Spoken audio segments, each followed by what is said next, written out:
साथियों, पिछले 11 सालों से यहाँ दिल्ली प्रदेश में आम आदमी पार्टी की सरकार चल रही है, परंतु आज भी दिल्ली की हालत वैसी ही है जैसे आज से 11 साल पहले थी, जब आम आदमी पार्टी सत्ता में जीतकर यहाँ दिल्ली में आई थी। आज भी दिल्ली की सड़कों की वही बेकार हालत है जो 11 साल पहले थी। आज भी दिल्ली की हवा में कोई सुधार नहीं आया। आज भी दिल्ली का पानी पीने लायक नहीं है। आज भी दिल्ली की जनता को रोजगार नहीं मिल पाया। साथियों, पर इस बार आप सब वोट डालने से पहले इन जरूरी मुद्दों पे सवाल जरूर कीजिएगा और इनकी जो हवाई चुनावी वादे होते हैं उनकी भी सच्चाई समझने की कोशिश कीजिए। साथियों ने कदम कदम पर हमारे बाबा साहब का दिया हुआ आरक्षण छीनने का काम किया है, चाहे हमारे बच्चों की वो शिक्षा हो, चाहे वो हमारे युवा साथियों के लिए रोजगार हो। पिछले 11 सालों में यहाँ इन्होंने बहुत सारे गीत गाए हैं, इन्होंने बहुत सारे वादे किए कि मैं वर्ल्ड क्लास एजुकेशन, 28 लाख नौकरियां और मैं दिल्ली को तो सिंगापुर बना दूंगा। ये महासेठ सिंगापुर तो घूम आए और यहाँ पे लोगों को सिंगापुर का सपना भी दिखा दिया, बट आज सिंगापुर के नाम पे क्या मिला हमारे दिल्ली की जनता को?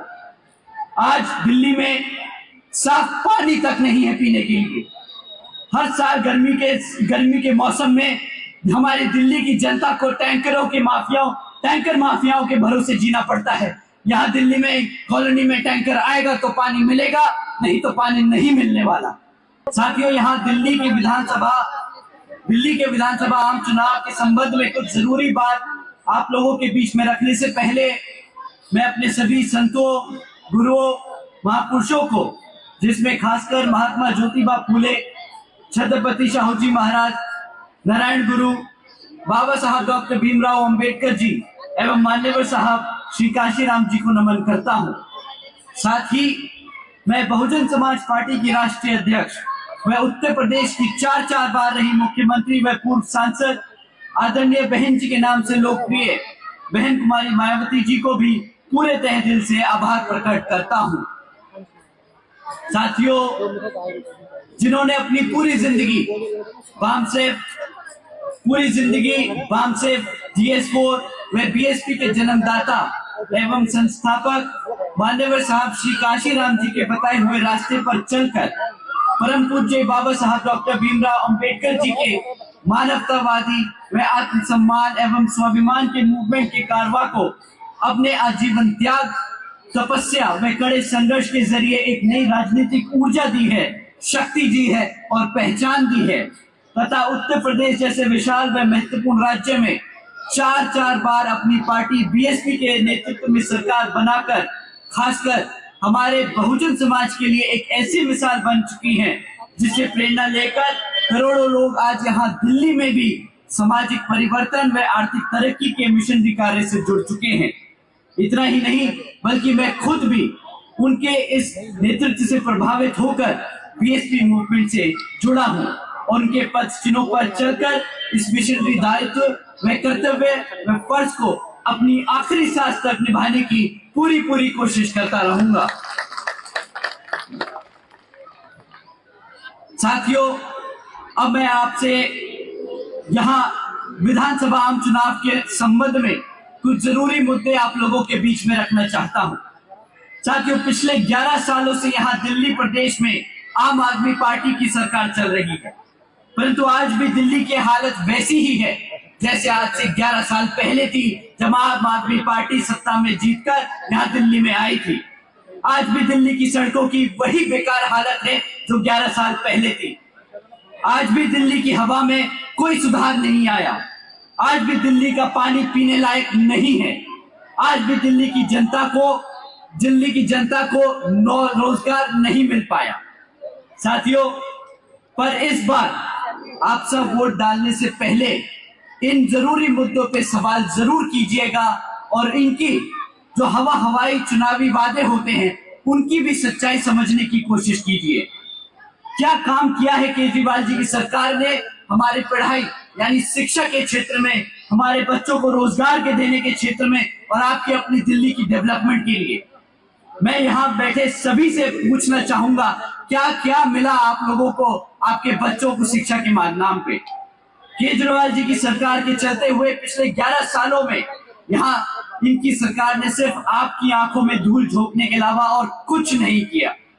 एक तरफ वर्ल्ड क्लास एजुकेशन देने का नाम वादा करते हैं, कहते हैं नए 20 कॉलेजेस बनाएंगे दिल्ली के प्रदेश में, और दूसरी तरफ 9th में फेल हुए बच्चों को जबरदस्ती ओपन स्कूलिंग बोर्ड में डालने का काम करते हैं, जहां पे हमारे बच्चे पास हो या फेल हो, केजरीवाल जी की सरकार को कोई फर्क नहीं पड़ता, क्योंकि national institute of open schooling में डालने के बाद ये बच्चे केजरीवाल जी की जिम्मेदारी नहीं होते। ये बहुत चौड़ के बोलते हैं कि जब से मैंने दिल्ली में सत्ता बनाई, जब से मैं दिल्ली की सत्ता में आया हूं, तो मैंने अपने दिल्ली के स्कूलों में, सरकारी स्कूलों में बच्चों को पढ़ाने लिखाने का काम किया है। हमने एवरेज स्कूलों की बच्चों की पासिंग मार्क्स बढ़ा दिए। परंतु सच बात तो ये है कि केजरीवाल जी की सरकार की रिपोर्ट कार्ड में जब ये बच्चे ओपन स्कूलिंग में डाल दिए जाते हैं तो उन्हें ट्रांसफर स्टूडेंट दिखाते हैं। तो बच्चे जो फेल हो गए वो तो ये काउंट करते नहीं। जो बच्चे अपने आप से, अपनी मेहनत से पास हो जाते हैं, उसका श्रेय लेने ये जरूर वहां पहुंच जाते हैं। सच तो ये है कि आज 40% से ज्यादा बच्चे 9th फेल हो जाते हैं, और एक बार फेल होने के बाद इनकी शिक्षा के क्षेत्र में आगे बढ़ने के लिए तकलीफें बढ़ जाती हैं। और आप सभी जानते हैं कि सरकारी स्कूलों में पढ़ने वाले बच्चे किस समाज से आते हैं। यहाँ बैठे हमारे सभी सदस्य जानते हैं कि ये हमारे SC, OBC, ST, पिछड़े गरीब समाज के बच्चे हैं जो सरकारी स्कूलों में पढ़ते हैं, और केजरीवाल जी इन्हीं समाज के बच्चों के, हमारे ही समाज के बच्चों की शिक्षा से खिलवाड़ करने का काम करते हैं। एक तरफ बाबा साहब डॉक्टर भीमराव अंबेडकर जी को अपना आदर्श मानते हैं, दूसरी तरफ उन्हीं के समाज के बच्चों की जिंदगी से खिलवाड़ करते हैं। साथियों, यही केजरीवाल जी की सोच, सामाजिक यही सोच है, ये हमारे समाज के बच्चों को आगे बढ़ने से रोकने की कोशिश करते हैं, क्योंकि ये जानते हैं कि अगर हमारे समाज के बच्चे पढ़ लिख गए तो अपने हकों के लिए भी लड़ने के लिए तैयार हो जाएंगे। ये चाहते नहीं कि हमारे समाज के बच्चे अपने पैरों पर खड़े होकर अपने हकों के लिए लड़े। साथियों, ये इनका कोई पहला झूठ नहीं है। ये इनका कोई पहला झूठ नहीं कि ये वर्ल्ड क्लास एजुकेशन सिस्टम बनाएंगे। इनका दूसरा झूठ कि हम दिल्ली के युवाओं को रोजगार देंगे। केजरीवाल जी ने एक नहीं कई बार ये वादा किया है। 2014 में उन्होंने वादा किया था कि मैं दिल्ली में 8 लाख रोजगार दूंगा। उसके बाद 2022 में दोबारा वादा किया कि मैं 20 लाख से ज्यादा सरकारी नौकरी दूंगा, यानी टोटल में 28 लाख से ज्यादा रोजगार देने का वादा किया था।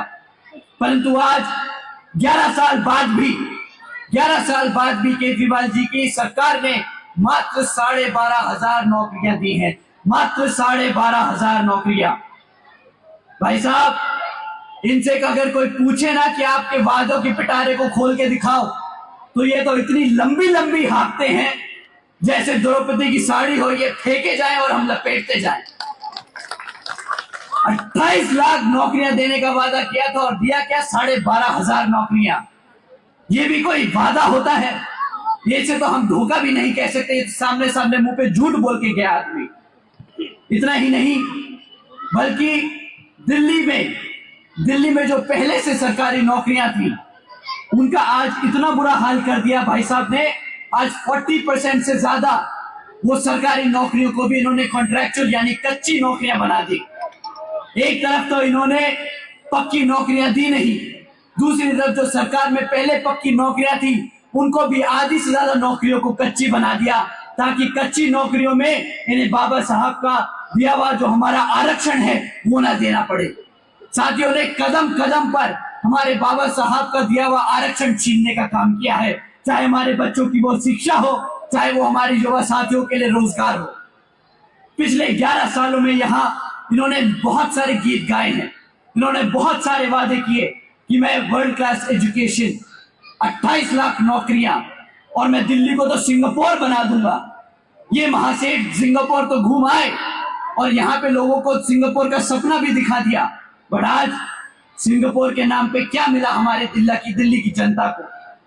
आज दिल्ली में साफ पानी तक नहीं है पीने के लिए। हर साल गर्मी के मौसम में हमारी दिल्ली की जनता को टैंकर माफियाओं के भरोसे जीना पड़ता है। यहाँ दिल्ली में कॉलोनी में टैंकर आएगा तो पानी मिलेगा, नहीं तो पानी नहीं मिलने वाला। साथियों, ये है सिंगापुर इनका, ये है आम आदमी पार्टी का सिंगापुर, जहां पे साफ पानी नहीं मिल सकता।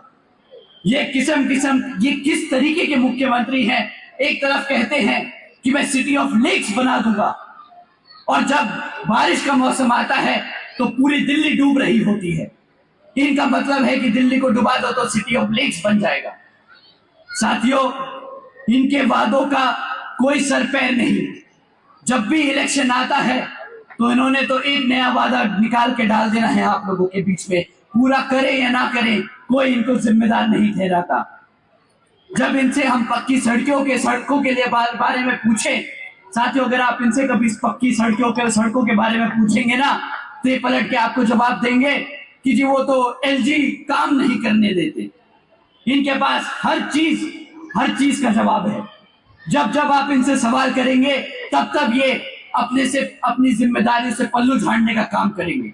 तब ये बोल देंगे कि भाजपा काम नहीं करने देती, केंद्र की सरकार काम नहीं करने देती, एलजी काम नहीं करने देता।